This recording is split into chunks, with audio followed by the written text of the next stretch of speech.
Hi, I'm Nicola Spurling. Welcome back to my channel. Today I was going to try to take your mind off of everything that's happening in the world, and I was going to try to talk about something completely unrelated to the pandemic that's happening at the moment. But I think it's really important, especially here in British Columbia and Canada, where we haven't seen the kind of rise in cases of COVID-19 that they've seen in other places in the world, that we really talk about how we make sure we handle this here at home.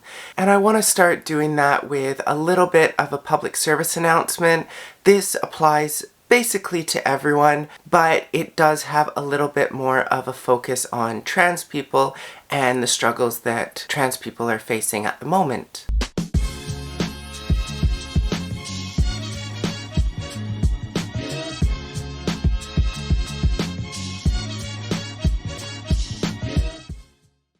I've been spending even more time than usual on social media, and the reason for that is I've been practicing something called social distancing, and that means that whenever I don't need to go out into public and I don't need to expose myself to other people, I don't. I am not doing this out of concern for my own well-being. I know that my demographic is unlikely to be as affected as most other demographics. However, it's really important that I don't carry this on to someone else that I care about, whether that's my parents or elderly people, people with compromised immune systems, whoever it might be.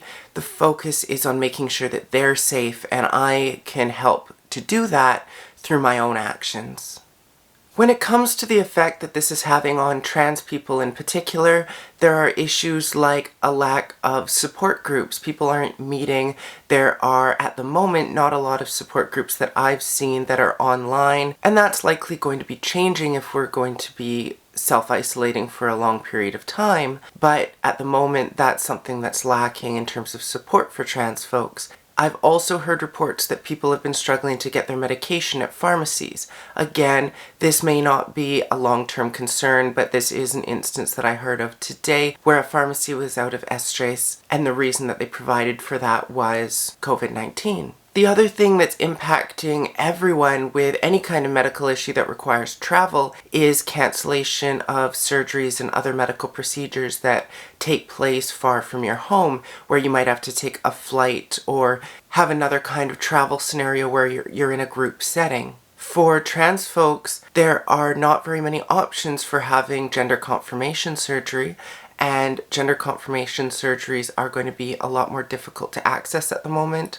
I'm not sure at this point what the different facilities are doing to accommodate cancellations or postponing surgeries, but that is definitely something to check in with them on, find out if you're in the wait list, what's going to be happening with that, and if you aren't able to access surgery and it's something that's really bothering you, please make sure that you reach out to someone for support, whether it's a family member, a friend, or a therapist that you can reach. I'm not sure what kind of impact this is going to have on more minor treatments that don't require as much travel, such as electrolysis and laser. It could be that there is a temporary shutting down of services like that. It could be on a case-by-case basis. It could be a broader shutdown, but that's something to be monitoring and a little bit less concerning than some of the larger procedures, but definitely something that can affect dysphoria, that can affect mental health. It could be that public services are shut down. I don't know how easy it's going to be to get ID changes at the moment.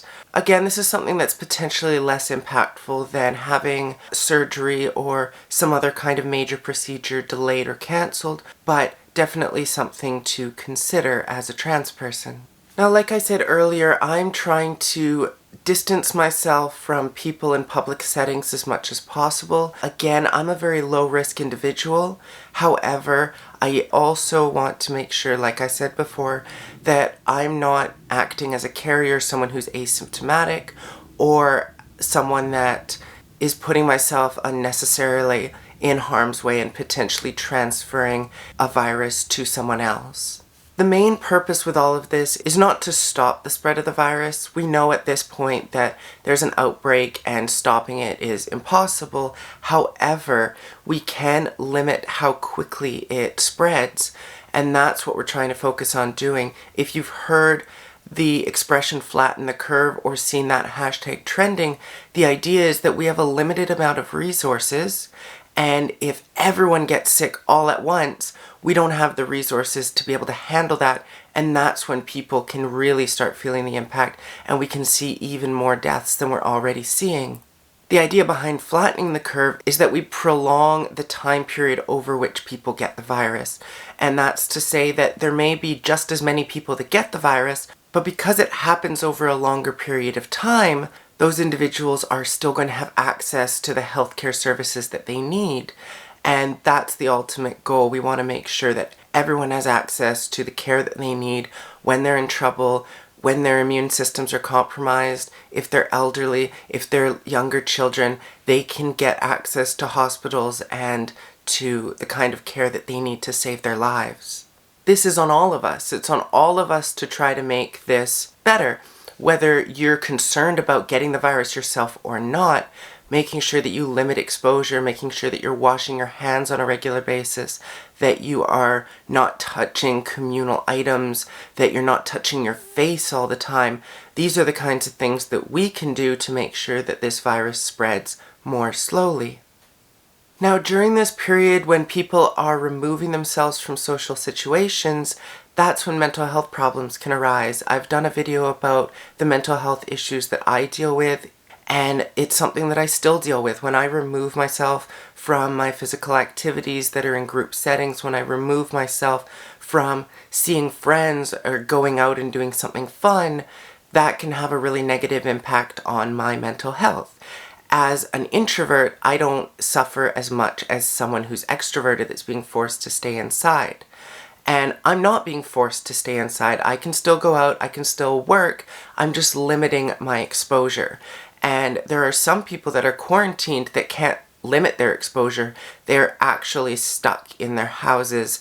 And it's important that we check in on people, that throughout all of this, we work together as a community, not just to stop the spread of this virus, but also to make sure that we're all handling these changes in a healthy way as much as possible.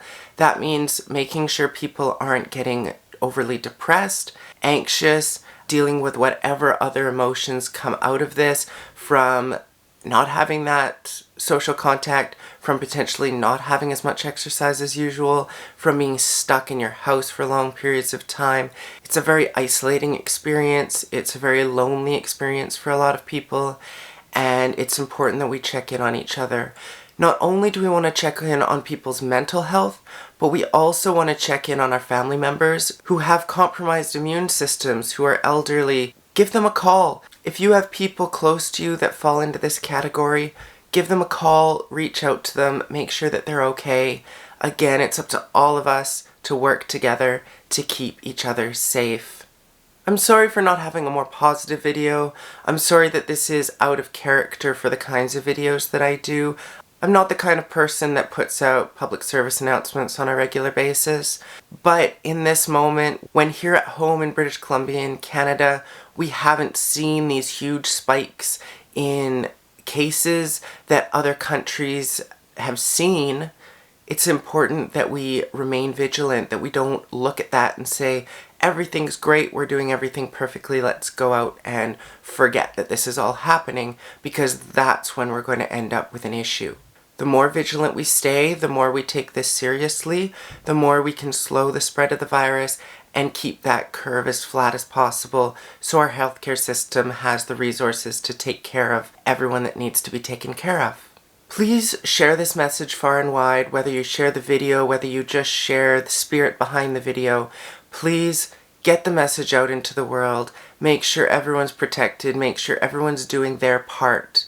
The other thing I would really like to see, if you're a small business, a large business, if you're in the business of accommodating people, if you're having people touch a pin pad in your business, if you're having people use the same pen, if you're seeing those kinds of contact with objects in your premises and multiple people are touching those objects, Get those surfaces wiped down. Make sure you have hand sanitizer on site if it's available to you. Make sure that you have washrooms and soap available to everyone, and that's going to really help to prevent the spread of the virus as well. If you have any questions, I may not be the right person to answer them, but please leave them in the comments section down below. I'll look at them. If I can answer them, I will. If I can't, I'll let you know, and I'll see if I can provide you with some resources to be able to answer them. I'm wishing you all of the best through this difficult time. There's a lot of uncertainty. None of us know what's going to happen. The content of this video may be dated and it might all change tomorrow or the next day. But stay vigilant, stay safe, and until next time, take care.